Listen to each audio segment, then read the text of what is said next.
পাশে দাঁড়াচ্ছে। আমি এর আগে একটা কন্টেন্ট ছাড়ছি, যে কন্টেন্টে কোনো সময়ের জন্য আমি মানবতার ফেরিওয়ালাদের কোনো কমেন্টস ব্যাক পাই নাই। কারণ আমি তাদেরকে উদ্দেশ্য করে বলছি, আমাদের নাটোর, আমাদের গ্রামে একটা অসহায় দরিদ্র খুব কষ্টে দিনকাল কাটছে, অসুস্থ, তার পাশে দাঁড়ানোর জন্য।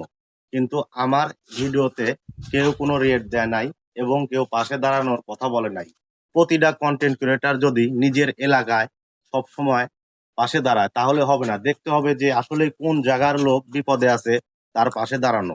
হয়তো সেই সামর্থ্য আমাদের হয় নাই, কিন্তু আমরা তো তুলে ধরছি। আপনারা আমাদের সাথে যোগাযোগ করে এসে দেখুন, দেখে তাদের পাশে দাঁড়া, তাদেরকে সহযোগিতা করুন। এজন্য আমি আমার এই ভিডিওতে ফোন নাম্বার দিয়ে দিচ্ছি, আপনারা যোগাযোগ করবেন। আর পরের ভিডিওতে আমি অসুস্থ মানুষের ভিডিওটা আপনাদেরকে দেখাবো। সবাই পাশে থাকবেন। ধন্যবাদ। আসসালামু আলাইকুম। ওরে মাটির ওপর রব